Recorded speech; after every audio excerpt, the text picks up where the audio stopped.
Hello student, my name is Anuj Singh and today we are going to start the new topic of the chapter current electricity. Before going to next class, recall the previous one. In previous lecture we discuss about the mechanism of a cell. Cell क्या होता है, cell के अंदर क्या fill होता है, cell के अंदर एक पोटेंशियल डिफरेंस सेटअप होता है जिसको अपन ईएमएफ बोलते हैं, सेल के बाहर एक पोटेंशियल डिफरेंस सेटअप होता है जिसको टर्मिनल पोटेंशियल बोलते हैं, और सेल के अंदर एक रेजिस्टेंस क्रिएट होता है जिसको क्या बोलते हैं, internal resistance of the cell. और उनके बीच में एक रिलेशन फाइंड आउट किया था कि इंटरनल रेजिस्टेंस एक्सटर्नल जिसको आप पोटेंशियल बोलते हैं, जिसको टर्मिनल पोटेंशियल भी बोला जाता है, और ईएमएफ के बीच में क्या रिलेशन था, और एक बड़ा फेमस रिलेशन किया था, EMF is equal to V plus I R. ठीक है, और इसको इस वे के अंदर भी लिखा जाता है V is equal to E M F minus I R. तो आई होप यहाँ तक आपका ये जो चैप्टर बहुत अच्छे से क्लियर हो गया होगा।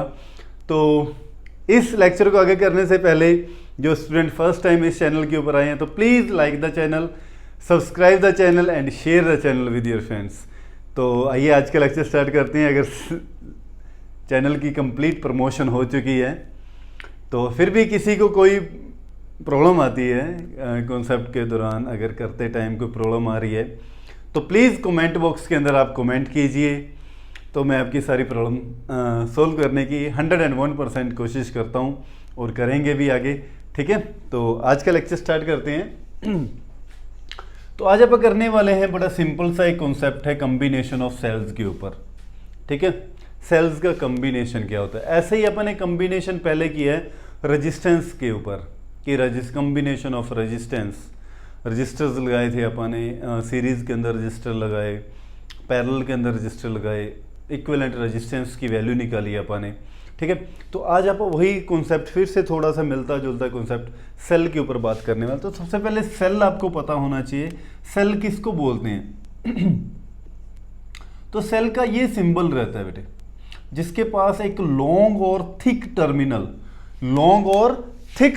होता है। ये एक्चुअल में अगर मैं इसको बनाऊं तो ये थोड़ा सा थिक टर्मिनल होता है। Long and thick terminal of a cell is the positive terminal and small and thin terminal is known as negative terminal. Positive terminal का मतलब होता है हाई पोटेंशियल, नेगेटिव टर्मिनल का मतलब होता है लो पोटेंशियल। समझ गए इस बात को।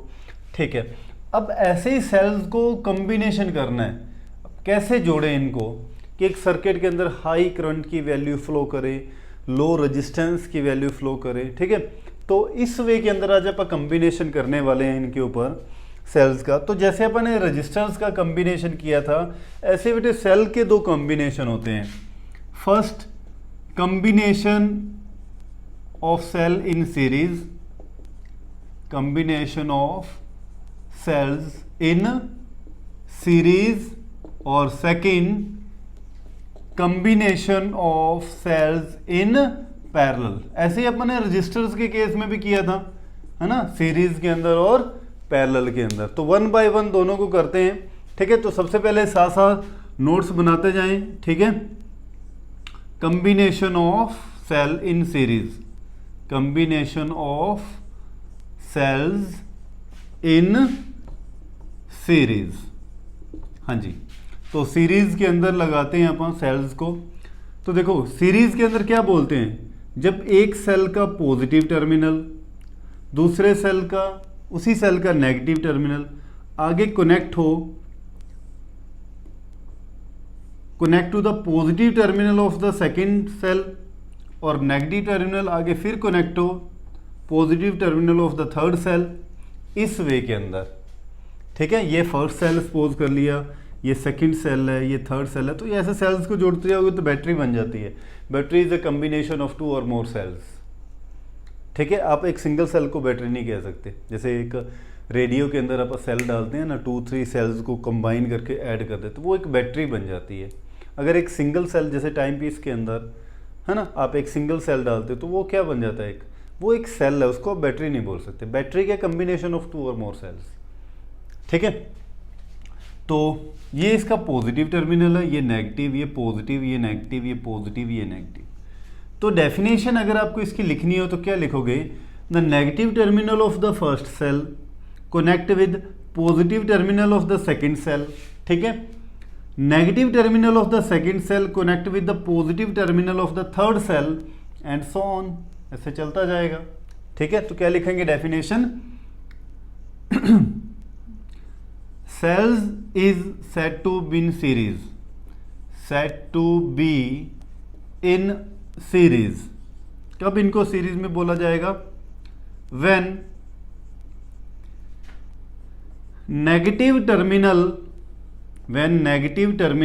of first cell connect with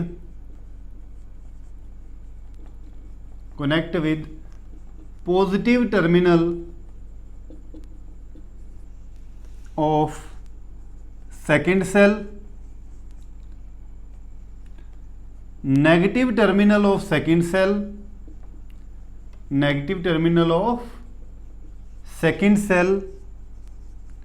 connect with positive terminal of third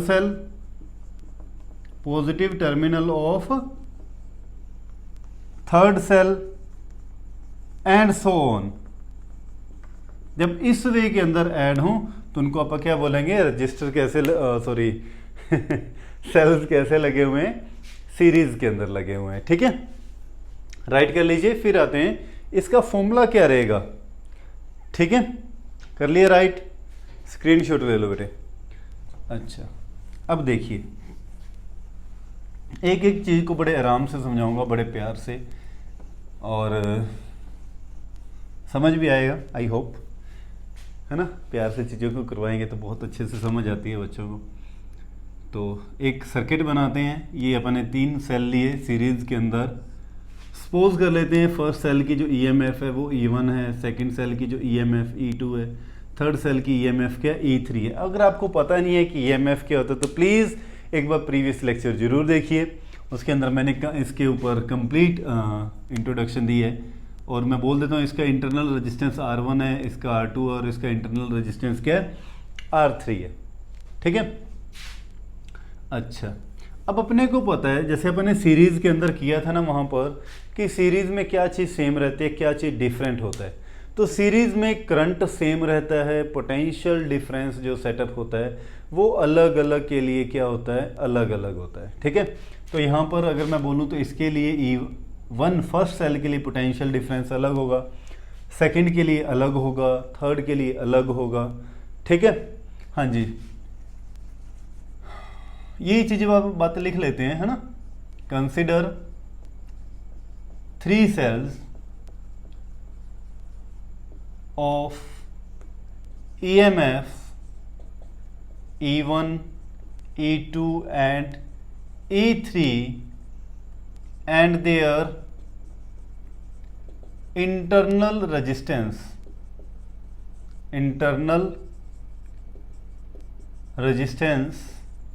are R1, R2 and R3 respectively, ठीक है। अच्छा अब देखिए, we know that V is equal to EMF minus IR, relation किया अपने, है ना। EMF V और इंटरनल रेजिस्टेंस R के बीच में क्या रिलेशन रहता है, तो V is equal to EMF minus IR। First cell को कितना पोटेंशियल गया, तो V1 की value, potential difference across first cell, तो V1 की वैल्यू क्या होगी, EMF फर्स्ट सेल की कितनी है, E1 है, माइनस इसमें से करंट कितना फ्लो कर रहा है, आप बोलते हैं I करंट, सभी को I करंट मिल रहा है, ठीक है। करंट I मिल रहा है और इंटरनल रेजिस्टेंस है फर्स्ट सेल का R1। समझ में आई ये बात, इक्वेशन नंबर 1। ऐसे आप सेकंड का पोटेंशियल डिफरेंस, इस सेल के क्रॉस पोटेंशियल डिफरेंस कितना है, E2 इसकी EMF है, I इसको करंट मिल रहा है और R2 इसका इंटरनल रेजिस्टेंस है। ऐसे V3 के क्रॉस निकालें तो E3 पोटेंशियल EMF है, I करंट मिल रहा है उसको और R3 उसका भी क्या इंटरनल रेजिस्टेंस है, ठीक है। तो टोटल पोटेंशियल कितना हो गया इस सर्किट को, टोटल पोटेंशियल, तो टोटल पोटेंशियल डिफरेंस कितना आ गया इस सर्किट का, तो V is equal to V1 plus V2 plus V3, तीनों को क्या कर देते हैं, ऐड कर देते हैं। ठीक है, ऐड करने पर V1 V2 V3 की वैल्यू अपन ने निकाली है, वो वैल्यू वहाँ पुट कर देते हैं। तो V इज इक्वल टू क्या आ गया, E1 plus IR1 plus E2 plus minus sign है ना, नेगेटिव साइन है यहाँ पर। ठीक है, E2 minus IR2 plus E3 minus IR3। ठीक है, अच्छा मैं इनको थोड़ा सा रीअरेंज करूं तो रीअरेंज करके क्या लिख सकते हैं, E1 plus E2 plus E3 minus, हाँ जी, माइनस IR1 था, माइनस IR2 था, माइनस IR3 था। समझिए, सिंपल है, मैंने थोड़ा सा इसको रीअरेंज किया है। ठीक है, अच्छा इसको अब क्या लिख सकते हैं, V is equal to E1 plus E2 plus E3 minus I common सभी में निकाल दूं मैं, तो क्या बन गया ये R1 प्लस, हाँ जी क्या आ जाएगा, R1 plus R2 plus R3। और अपने को पता है, देखो ये मेरे पास एक जो कॉन्सेप्ट बना V इज इक्वल टू, ऐसे अगर फॉर n रेजिस्टेंस के लिए, फॉर n, रेजिस्टेंस क्यों यार आता है दिमाग में, n सेल्स के लिए। ठीक है, तो V इज इक्वल टू क्या आ जाएगा, E इक्विवेलेंट, n के लिए ऐसे जोड़ते जाओगे ना आप इस वे के अंदर कि E1 plus E2 plus up to En, है ना, minus I is equal to R1 plus R2 plus up to Rn तक आप इनको ऐड कर देंगे, तो इसको क्या लिख सकते हैं, V is equal E equivalent minus I R equivalent. ठीक है, तो इस वे के अंदर अपने पास ये फाइनली फॉर्मूला बन जाता है, V is equal to E equivalent minus IR equivalent. अपने को पता है सीरीज के अंदर हमेशा रेजिस्टेंस की वैल्यू तो हमेशा ऐड होगी ना, तो देख लो रेजिस्टेंस की वैल्यू क्या हो रही है, ऐड हो रही है। EMF की वैल्यू भी सभी की क्या हो रही है, ऐड हो रही है। EMF की वैल्यू सभी की क्या हो रही है, ऐड हो रही है। ठीक है, तो अपने पास फाइनली फॉर्मूला जो बन जाता है पोटेंशियल का निकालने का, V is equal to EMF minus IR। वैसे भी V इज इक्वल टू क्या था अपने पास, EMF माइनस IR था, तो क्या आने वाला था, total EMF E equivalent minus R, resistance series में है तो R इक्विवेलेंट आने वाला था, वो अपने डेरिवेशन के थ्रू निकाल भी दिया। ठीक है, अब आते हैं सेकंड कम्बिनेशन के ऊपर। सेकंड कम्बिनेशन कौन सा है, combination of cells in parallel, combination of cell in parallel. ठीक है, तो combination of cells in parallel. आज वीडियो बनाते कई ऐसे सस्पेंस हुए हैं जो आप बोलते हैं ना, सीन बिहाइंड द मूवी, है ना, या सीन बिहाइंड द सॉन्ग। अब ये सीन बिहाइंड द वीडियो, आज कई बातें हुई हैं जो कभी मिलोगे तो फिर बताएंगे कि क्या क्या सीन होते बिहाइंड द। एक बार तो शेयर भी किया था, पढ़ा रहा था तो कैमरा घूम गया था, तो मैंने शायद स्टेटस भी लगाया था, बच्चों ने देखा भी था इस बात को, है ना। ऐसे ही कई सस्पेंस हुए हैं आज भी। आज कैमरा तो नहीं घूमा, लेकिन आज कोई और सस्पेंस हुआ है, तो फिर क्या बताएंगे उसके ऊपर भी। कभी स्पेशल ये सीन जो होते हैं ना, बड़े माइंड ब्लोइंग होते हैं। कभी ऐसे ना बाद में जब ये सेशन कंप्लीट होगा तो ऐसे जो जो सीन्स हुए हैं ना, उनको कलेक्ट करके एक स्पेशल वीडियो बनाएंगे जो आप लोगों के साथ ज़रूर शेयर करूँगा मैं। ठीक है, तो आइए आज स्टार्ट करते हैं combination of cells in parallel के ऊपर। तो जब पैरेलल के अंदर देखिए, मान लो एक सेल ये लगा हुआ है, ठीक है, दूसरे सेल का इस वे के अंदर दूसरे सेल को लगा दिया, जैसे अपन रजिस्टर्स को लगाते थे, है ना, और तीसरे सेल को भी मैंने इस वे के अंदर लगा दिया। तीनों सेल्स का पॉजिटिव ये, नेगेटिव ये, पॉजिटिव ये, नेगेटिव ये, पॉजिटिव ये, नेगेटिव। पॉजिटिव टर्मिनल तीनों सेल का एक पॉइंट पे लगा हुआ है और नेगेटिव टर्मिनल तीनों पॉइंट्स का, तीनों सेल्स का एक पॉइंट पे कनेक्ट है। तो इस टाइप का जो कॉम्बिनेशन होता है उसको क्या बोलते हैं, combination in parallel, combination of cell in parallel. ठीक है, तो आप क्या बोलते हैं, इसकी डेफिनेशन लिखनी हो तो क्या लिखेंगे, हाँ जी, the cell is said to be in parallel, said to be in parallel when the starting point, when the starting point, starting मतलब पॉजिटिव पॉइंट, ठीक है, when the starting point, या बोल दूं मैं positive terminal, positive terminal, when the starting point या positive terminal of all the individual cell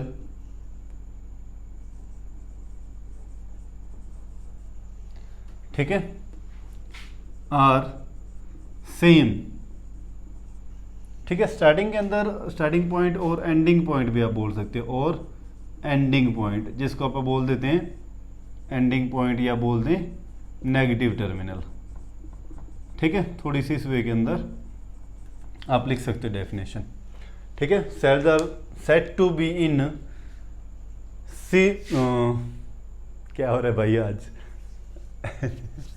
cells is said to be in parallel when the starting point या positive terminal of all the individual and negative terminal of all the individual cells are same, है ना, सभी का point ये क्या है, same है, इनका पॉजिटिव का और इन सभी का, अगर मैं इस पॉइंट को नाम दे दूं A और इस पॉइंट को नाम दे दूं B, तो सभी के सभी नेगेटिव टर्मिनल B से कनेक्ट हैं और सभी के सभी पॉजिटिव टर्मिनल A से कनेक्ट हों। इस वे के टाइप के कम्बिनेशन को क्या बोला जाता है, combination of cells in parallel. ठीक है, अच्छा, इसी के ऊपर अगर आप बात करते हैं तो इसकी अगर मान लो EMF E1 है, इसकी E2 है और इसकी EMF मान लेते हैं E3 है, इसका इंटरनल रेजिस्टेंस सपोज मान लें R1 है, इसका R2 है और R3 है। और अपने को एक बात ये पता होती है कि पैरेलल के अंदर, जैसे सीरीज़ में भी अपन ने किया था कि पैरेलल रजिस्टर्स के केस में, सीरीज़ के केस में नहीं, रजिस्टर के केस में, कि पैरेलल के अंदर करंट क्या होता है, डिफरेंट होता है और पोटेंशियल डिफरेंस क्या रहता है, सेम रहता है। ठीक है, वही सेम कॉन्सेप्ट। अब पैरेलल के अंदर यहाँ पर करंट की वैल्यू इस तरफ जाएगी I1, इस तरफ चली जाएगी I2 और इस तरफ चली जाएगी I3। ठीक है, तो वी नो दैट अपन ने रिलेशन किया था ना, V is equal to EMF minus IR। तो यहाँ से अगर मैं I की वैल्यू निकालूँ तो ये IR इस तरफ आ जाएगा और EMF क्या हो जाएगा, V इस तरफ चला जाएगा, EMF माइनस V। तो I की वैल्यू क्या बन जाएगी, EMF minus V by R, ये वैल्यू बन जाएगी ना I की। और अगर मुझे यहाँ से I1 की वैल्यू निकालनी हो तो I1 की वैल्यू क्या हो जाएगी, EMF उसका कितना E1 है। ठीक है, और पैरेलल में सभी को पोटेंशियल जो मिल रहा है, वोल्टेज जो मिल रही है, वो सभी को क्या मिल रही है, सेम वोल्टेज मिल रही है। ठीक है, तो फर्स्ट को I1 की वैल्यू क्या होगी, E1 minus V by first का रेजिस्टेंस कितना, इंटरनल रेजिस्टेंस R1।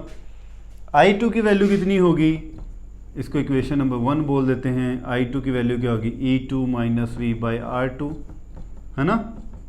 I3 की वैल्यू क्या होगी, E3 minus V by R3। ठीक है, तो टोटल करंट कितना हो गया सर्किट का, total current I is equal to I1 plus I2 plus I3। तो ऐड करते हैं, I is equal to EMF minus V by R1 plus EMF E2 minus V by R2 plus E3 minus V by R3। ठीक है, add कर दिया। अच्छा, इसको मैं कुछ इस वे के अंदर लिख सकता हूँ कि I is equal to EMF by R1 minus V by R1, break कर दिया मैंने इनको अपॉन में, है ना। E2 by R2 minus V by R2 plus E3 by R3 minus V by R3 लिख सकते हैं अपन इस वे के अंदर।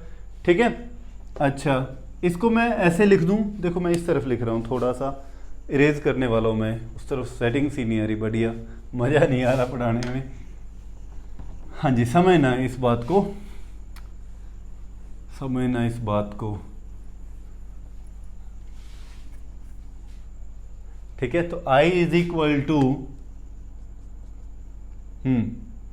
E1, मैं दोबारा लिख रहा हूँ, E1 by R1 minus V by R1 plus E2 by R2 minus V by R2 plus E3 by R3 minus V by R3, है ना। तो मैं थोड़ा सा रीअरेंज करूँ इसको, मैं ऐसे लिख सकता हूँ E1 by R1 plus E2 by R2 plus E3 by R3, ठीक है, और minus V by R1 minus V by R2 minus V by R3, क्या फ़र्क पड़ता है, आगे पीछे लिखा मैंने, ठीक है। हाँ जी, तो I is equal to E1 by R1 plus E2 by R2 plus E3 by R3 minus V सभी में कॉमन आ रहा है, अंदर क्या बन जाएगा ये IR1 plus IR2 plus IR3, समझ गए। तो पैरेलल के अंदर रेजिस्टेंस सर्किट के अंदर ऐसे ही जुड़ते हैं, 1 by R1 plus 1 by R2, parallel वाला याद होगा ना आपको, 1 by RP is equal to क्या होता था, 1 by R1 plus 1 by R2 plus 1 by R3। इस वे के अंदर रेजिस्टेंस हमेशा ऐसे ही जुड़ते हैं, ठीक है, चाहे वो सीरीज में होंगे चाहे वो पैरेलल में होंगे। तो जो कॉन्सेप्ट अपन ने वहाँ पर किया था वो भी यहीं पे वही लगने वाला है, ठीक है। तो देखिए ये क्या बन गया, अपन कहें फॉर n सेल्स के लिए, तो क्या होगा, I is equal to E1 by R1 plus E2 by R2 ऐसे चलता जाएगा प्लस EN बाई RN, ठीक है, माइनस V, और ये क्या रहे हो जाएगा 1 by R1 plus 1 by R2 plus 1 by ऐसे ऐसे चलता प्लस 1 बाई RN हो जाएगा। तो इसको आप क्या लिख सकते हो, I is equal to E equivalent by R equivalent, समझ गए, E equivalent by R equivalent minus V by ये क्या बन जाएगा सारा V इंटू, आप लिख सकते हो V into 1 by R equivalent, ठीक है। तो I is equal to E equivalent minus V, और सारे के पॉन में इकट्ठा लिख दूं मैं इसको R इक्विवेलेंट, ठीक है। तो ये मेरे पास फाइनली करंट निकालने का फॉर्मूला बन जाता है, E equivalent minus V by और दोनों का R इक्विवेलेंट यहाँ पर, ठीक है। तो ये हो गए अपने पास सेल्स इन पैरेलल के अंदर, ठीक है। अब एक कंडीशंस आती हैं यहाँ पर, बड़ी इंपॉर्टेंट कंडीशंस हैं, राइट कर लीजिए, फिर आते हैं उनके ऊपर। कंडीशन क्या होती है, वैसे तो कोई कंडीशन नहीं है पढ़ने की कोई कंडीशन नहीं है यहाँ पर, लेकिन सेल की कंडीशन है। कंडीशन क्या कहती है, चलो, condition for maximum current, condition for maximum current in series, maximum current in series. अगर मैं चाहता हूँ कि सीरीज के अंदर करंट मैक्सिमम हो तो मुझे उसके लिए क्या करना पड़ेगा, ठीक है।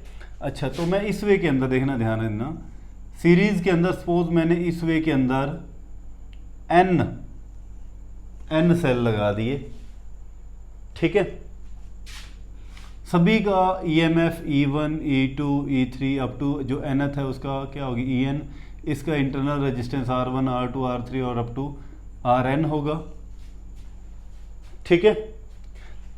अच्छा, इनको कनेक्ट कर दिया मैंने एक एक्सटर्नल रेजिस्टेंस के साथ, सभी सेल्स को ऐसे कनेक्ट कर दिया मैंने एक्सटर्नल रेजिस्टेंस R के साथ, और I करंट इनके अंदर मैंने फ्लो करवा दिया, ठीक है। तो अपने को टोटल करंट, मैक्सिमम करंट देखना है ना। तो सीरीज के अंदर अगर मैं बोलूं कि टोटल EMF कितनी हुई, टोटल EMF, हाँ जी, कितनी हुई, एक सेल की EMF E है, और अगर सभी के मैं EMF मान लूँ सेम है, चलो सभी की EMF भी सेम है और सभी का इंटरनल रेजिस्टेंस भी R ही है, ऐसे n लगे हुए हैं, सभी की इंटरनल रेजिस्टेंस क्या सेम है और सभी का इंटरनल जो पोटेंशियल डिफरेंस जिसको EMF बोलते हैं वो भी सेम है, ठीक है। तो इस केस में टोटल EMF कितनी होगी NE, और टोटल इंटरनल रेजिस्टेंस कितना होगा, टोटल इंटरनल रेजिस्टेंस कितना होगा, अब बोल देंगे NR, भी एक का रेजिस्टेंस R है तो N का कितना होगा NR होगा, ठीक है। तो total resistance in circuit, total resistance in circuit के अंदर टोटल रेजिस्टेंस भी, इन सभी का सम कितना हो गया एन आर, और एक और भी लगा हुआ है तो सीरीज में लगा हुआ है ये तो डायरेक्ट ऐड कर देंगे एन आर प्लस आर। ये तो टोटल रेजिस्टेंस हो गया सर्किट का, ये टोटल होगी ईएमएफ सर्किट की। तो करंट कितना होगा, तो आई इज इक्वल टू क्या होता है V by R, total EMF by total resistance of the circuit, total resistance, समझ गए। तो I is equal to N E by R plus N R, ये अपने पर फॉर्मूला ड्राइव हो गया टोटल करंट का, ठीक है। अब कंडीशंस के देखो, अगर नंबर 1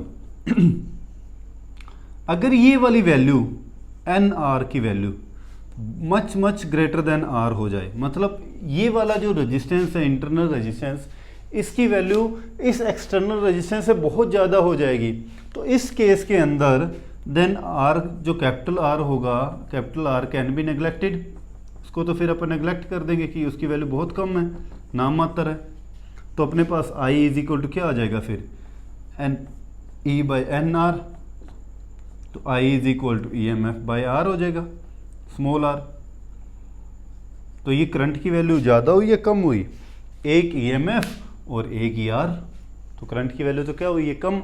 अपने को चाहिए थी मैक्सिमम करंट, तो मैक्सिमम करंट कब मिल सकता है, जब कहेंगे सेकंड केस इसमें बनाएं कि when capital are external resistance is much greater than internal resistance, तो उस केस के अंदर इंटरनल रेजिस्टेंस को आप क्या कर देंगे, एन आर को कैन बी नेग्लेक्टेड, नेग्लेक्ट कर देंगे, और नेग्लेक्ट कर देंगे तो अपने पास वैल्यू क्या बन जाएगी फिर आई की आई इज इक्वल टू हाँ G N E by are. इसका मतलब क्या हो गया कि ई बाई आर को आपने क्या कर दिया एन टाइम्स मल्टीप्लाई कर दिया, तो इस केस के अंदर आई की वैल्यू क्या होगी, I is maximum when capital R is much greater than internal resistance, ठीक है। ये तो ये ध्यान रखना, सीरीज के अंदर जो कैपिटल आर की अगर वैल्यू ज़्यादा होती है इससे इंटरनल रेजिस्टेंस से, तो उस केस के अंदर करंट की वैल्यू क्या रहती है, मैक्सिमम रहती है, ठीक है। अब पैरेलल के अंदर करंट की वैल्यू मैक्सिमम कब होती है, पैरेलल के अंदर, ठीक है। तो यही कॉन्सेप्ट सारा अपने को क्या लगाना है, पैरेलल के अंदर भी लगाना है, ठीक है। किसके अंदर, पैरेलल के अंदर, resistance condition for maximum current in parallel, हाँ जी। तो पैरेलल के अंदर वही अपन क्या करते हैं, सेल को कनेक्ट करते हैं, एक फर्स्ट सेल हो गया सपोज, ये सेकंड सेल हो गया, ठीक है, और ये थर्ड सेल हो गया, ठीक है। इस वे के अंदर अपन ने कनेक्ट किए सेल, तीनों की ईएमएफ सपोज कर लेते हैं सेम है, और तीनों का इंटरनल रेजिस्टेंस भी सपोज कर लेते हैं क्या है, सेम है, आर है, ठीक है। तो इस केस के अंदर अगर अपन एन सेल ऐसे लगाए होते, कितने सेल, एन सेल लगा देते अपन ने, ठीक है, तो क्या होगा इस केस के अंदर, टोटल ईएमएफ या टोटल वोल्टेज आप बोलते हैं वो तो कांस्टेंट ही रहती है पैरेलल के अंदर, सभी को टोटल पोटेंशियल क्या रहता है, सभी का सेम ही रहता है ना। अब टोटल रेजिस्टेंस कितना हो गया, टोटल रेजिस्टेंस भी इस वे के अंदर एक का रेजिस्टेंस है तो अपन निकालते हैं 1/RP निकालते होते थे ना, 1/R। अब इसको कनेक्ट भी कर देते हैं एक एक्सटर्नल रेजिस्टेंस के साथ, अपन R के साथ, ठीक है। तो 1/R प्लस 1/R ऐसे अप टू कितने हैं, N/R हो जाएगा। N रजिस्टर अपन ने लगाए हुए हैं यहाँ पर, क्या सेल्स लगाए हुए हैं, ठीक है। तो 1/RP इज इक्वल टू क्या आ जाएगा, ये 1/RP इज इक्वल टू आ जाएगा ये, हाँ जी, N/R, है ना, सभी का सम कर दे N/R, तो RP की वैल्यू क्या आ जाएगी, R/N। समझिए इस बात को। अब एक्सटर्नल रेजिस्टेंस के साथ भी लगाया हुआ है, तो total resistance of the circuit कितना आ गया, टोटल रेजिस्टेंस ऑफ सर्किट कितना आ जाएगा, R प्लस R/N, सीरीज में है ना ये, तो टोटल रेजिस्टेंस कितना हो गया, R प्लस R/N, ठीक है। टोटल ईएमएफ कितना था, E था, तो टोटल करंट कितना हो गया, I is equal to total EMF by total resistance, total resistance in circuit, ठीक है। तो वैल्यू निकालें आप यहाँ पर, तो I इज इक्वल टू क्या आ गया, टोटल EMF कितनी है E बाय टोटल रेजिस्टेंस कितना है R plus R by N, R plus R by N। तो अब ये अपने पास करंट की वैल्यू निकल गई। अब चेक करते हैं मैक्सिमम करंट कब होगा, मिनिमम करंट कब होगा। तो अगर आप इन दोनों के ऊपर ही कंडीशन हमेशा लगाते हैं, number 1, if R is much greater than R by N, R by N, ये एक्सटर्नल रेजिस्टेंस अब बहुत ज़्यादा है R बाई एन से, तो क्या होगा, then R by N can be neglected, है ना, then R by N can be neglected.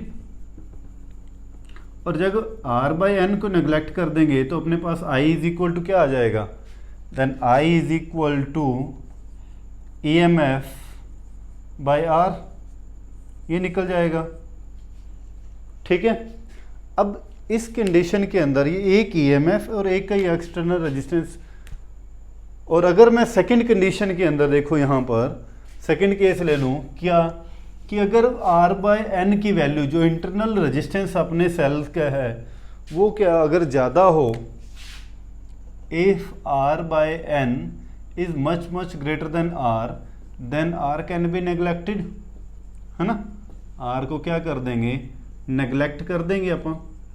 और जब R को नेग्लेक्ट करेंगे तो I इज इक्वल टू क्या आ जाएगा, EMF by R by N, है ना, R बाय क्या हो जाएगा N, इसको तो अपने क्या कर दिया, नेग्लेक्ट ही कर दिया।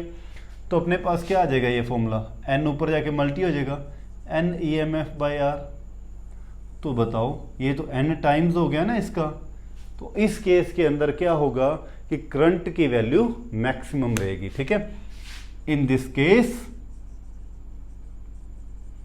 I इज मैक्सिमम, कब, व्हेन इंटरनल रेजिस्टेंस की वैल्यू जो है R बाय एन जो है much greater then capital R। Series में उल्टा था ना, सीरीज में उल्टा था, इंटरनल रेजिस्टेंस की वैल्यू कम होगी और एक्सटर्नल रेजिस्टेंस की अगर वैल्यू ज़्यादा होगी तो करंट मैक्सिमम होगा, और पैरेलल के अंदर अगर इंटरनल रेजिस्टेंस की वैल्यू ज़्यादा है तो करंट मैक्सिमम होगा।